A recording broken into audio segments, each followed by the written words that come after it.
suami. Oke.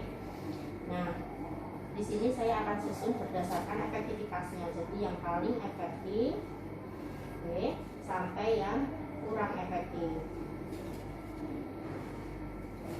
Nah, itu ini ada implan, ada AKDR, kemudian ada mal, pil progestin, dan juga hormon. Saya jelaskan satu persatu ya Ibu ya. Yang pertama ini ada implan Ibu atau susuk. Oke. Jadi susuk ini bisa terdiri dari satu batang kapsul, ada yang terdiri dari 2 batang kapsul. Oke. Di sini efektivitasnya itu sangat efektif Bu. Jadi efektivitasnya sekitar 99,95%. Oke. Pemakaian pada tahun pertama, 5 kehamilan pada setiap 10.000 wanita yang menggunakan implan. Oke. Kemudian implan ini merupakan kapsul batang kecil yang dipasang di bawah kulit, melindungi jangka panjang terhadap kehamilan selama 3 tahun. Aman untuk ibu menyusui dan bayi, dapat digunakan segera setelah melahirkan sebelum pulang. Efek samping yang mungkin dapat menyebabkan perubahan pada haid bulanan, sakit kepala, nyeri perut, atau rasa tidak nyaman pada payudara. Nah, itu dipasangnya nanti di bawah kulit, di lengan, di tangan yang tidak aktif Bu. Jadi yang Ibu biasa aktif tangan kanan, berarti nanti dipasangnya di lengan yang sebelah kiri, di bawah kulit langsung ya Ibu ya. Ini untuk implan ya. Kemudian metode KB yang efektif yang kedua itu ada AKDR IUD atau spiral ya, lebih dikenal dengan spiral ya. Spiral ini AKDR yang mengandung tembaga ya. Efektivitasnya 99,4%, jadi termasuk sangat efektif.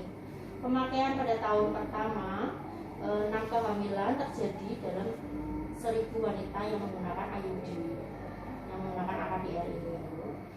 Kemudian AKDR ini merupakan alat kecil, fleksibel, plastik, dan mengandung tembaga. Mencegah kehamilan selama kurang lebih 8-10 tahun, jadi bisa lebih lama lagi ya. Metode yang aman dan efektif untuk hampir semua perempuan karena tidak mengandung hormon. Dapat digunakan oleh ibu menyusui. Dapat digunakan segera setelah melahirkan sebelum ibu pulang. Tidak dianjurkan pemasangan setelah melahirkan lebih dari 48 jam atau 2 hari ya, sampai dengan kurang dari 4 minggu. Oke.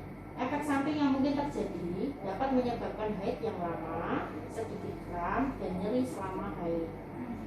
Gitu. Oke, ini untuk ini 10 tahun ya. Ini 8-10 tahun. Iya.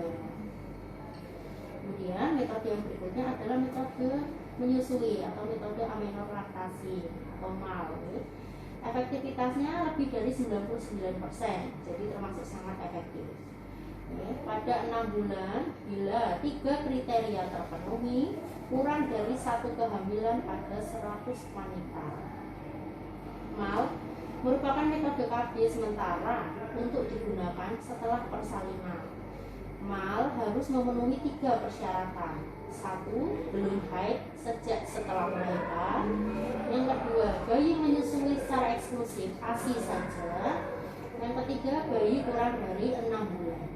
Ibu harus memikirkan metode KB yang akan digunakan setelah MAL tidak lagi efektif. Begitu Ibu. Jadi ini hanya metode sementara, ya, tidak jangka panjang. Sampai 6 bulan. Iya, hanya 6 bulan. Pun tidak harus 6 bulan Ibu, apabila 3 persyaratan MAL yang tadi saya bacakan tidak terpenuhi, berarti kurang dari 6 bulan Ibu harus memikirkan metode kontrasepsi yang lain, gitu ya. Kemudian yang berikutnya ada kontrasepsi pil progestin. Oke, di sini efektivitasnya hanya 92%, jadi hanya efektif saja. Secara umum pada tahun pertama, jika beberapa kali lupa minum pil, 8 kehamilan terjadi pada 100 wanita. Ibu harus meminum 1 pil setiap hari di waktu yang sama. Aman untuk ibu menyusui, dapat mulai segera sebelum ibu meninggalkan fasilitas kesehatan. Tidak disediakan oleh program pemerintah, tetapi bisa dibeli. Efek samping dapat menyebabkan sakit kepala, pusing, haid tidak teratur, kepekaan pada payudara, dan perubahan menyenangkan suasana hati. Jadi ini harus dibeli sendiri di apotek itu, tidak disediakan di puskesmas.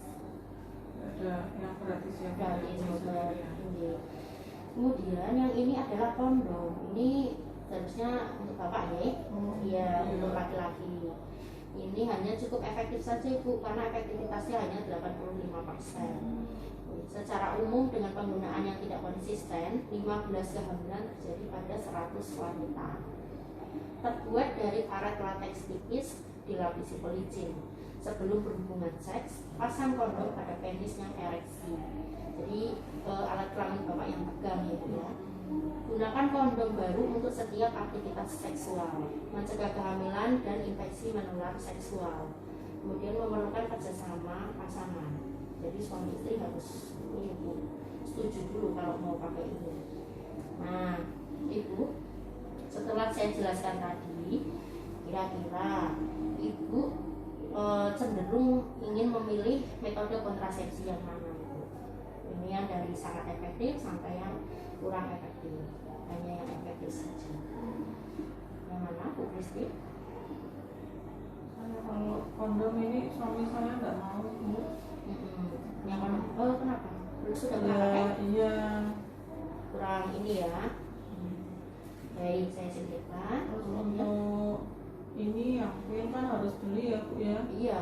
Dan ini setiap bulan harus beli. Teratur, dan Iya. dia juga teratur. Takutnya juga lupa karena harus minum setiap hari. Jadi kayaknya nggak cukup kalau yang pil ya.